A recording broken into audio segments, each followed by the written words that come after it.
आइए अब editors take में अनिल जी से समझते हैं कि बाजार तो खुले अच्छे गिरावट के साथ, लेकिन बंद हुए सत्र को समझा कैसे जाए। भारतीय बाजारों में आज कल के एकदम विपरीत ट्रेडिंग सेशन देखने को मिला, जहां कल के सेशन में बाजार खुले कमजोर और उसके बाद शानदार रिकवरी, वहीं आज बाजार खुले मजबूत, उसके बाद और मजबूती और उसके बाद मुनाफा वसूली।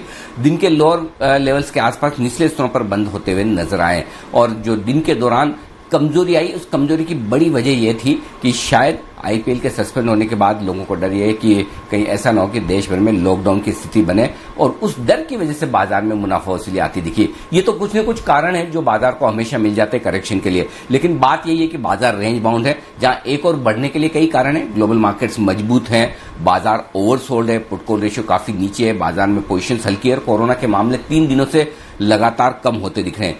इन सब ने मिलकर बाजार में भरा जोश और बाजार मजबूत खुले और मजबूत खुलने के बाद और बढ़े। 14,725 के आसपास पहुंचने के बाद वहां से प्रॉफिट बुकिंग आने के लिए जो कारण है, एक इस तरह की खबरें और दूसरा सबसे बड़ा कि एफआईज की बिकवाली ऊपरी स्तरों पर, इन दोनों के चलते बाजार में गिरावट ऊपरी स्तरों से आती दिखी। तो रेंज बाउंड बाजार में आपको दोनों तरफ मौके दे रहा है, जहां कल कमजोर खुलने के बाद शानदार रिकवरी दिन के हाईएस्ट पॉइंट पर बंद, वैसे ही आज मजबूत खुलने के बाद दिन के लोएस्ट पॉइंट पर बंद होते दिखे तेज प्रॉफिट बुकिंग। और इस बीच स्टॉक और सेक्टर स्पेसिफिक एक्शन बाजार में आज भी जारी रहा। कुछ सेक्टर्स कमजोर रहे और दबाव बनाने का काम रिलायंस के अलावा काफी हद तक आज फार्मा शेयरों ने किया, वहां प्रॉफिट बुकिंग आती दिखी। नतीजों के दम पर भी कई शेयरों में आज मुनाफा वसूली होती दिखी।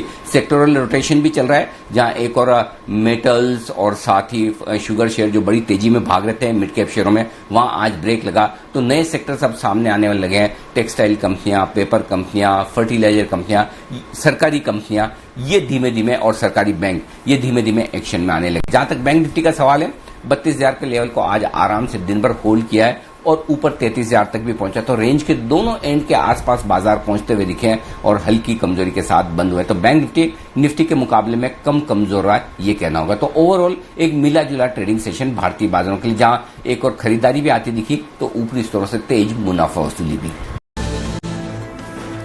आइए अब अनिल जी से समझते हैं कि कल बाजार के लिए अहम स्ट्रैटेजी क्या रखें और निफ्टी बैंक निफ्टी के अहम लेवल्स क्या होंगे।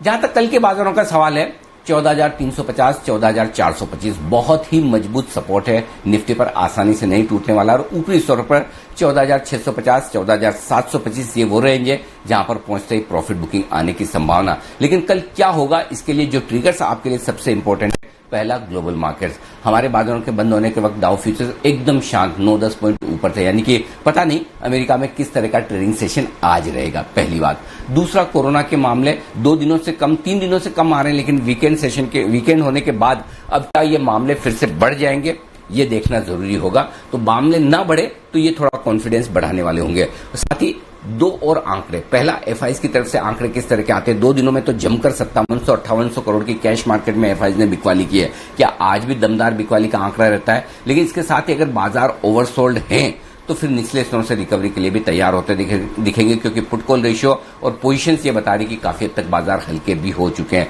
तो ये 4 फैक्टर हैं जिनके दम पर कल बाजार को ट्रेड करना है। ऊपरी स्तरों पर आपने देख लिया 14,650, 14,725 की रेंज है। जहां तक बैंक निफ्टी का सवाल है, 31,700, 31,900 मजबूत सपोर्ट जो है बैंक निफ्टी के लिए कल के लिए, अगर हम 32,000 तोड़ते भी हैं तो। ऊपरी स्तरों पर वही 32,700 से लेकर 33,000 की रेंज है, जहां पर बैंक निफ्टी में कहीं कहीं प्रॉफिट बुकिंग आती दिखेगी।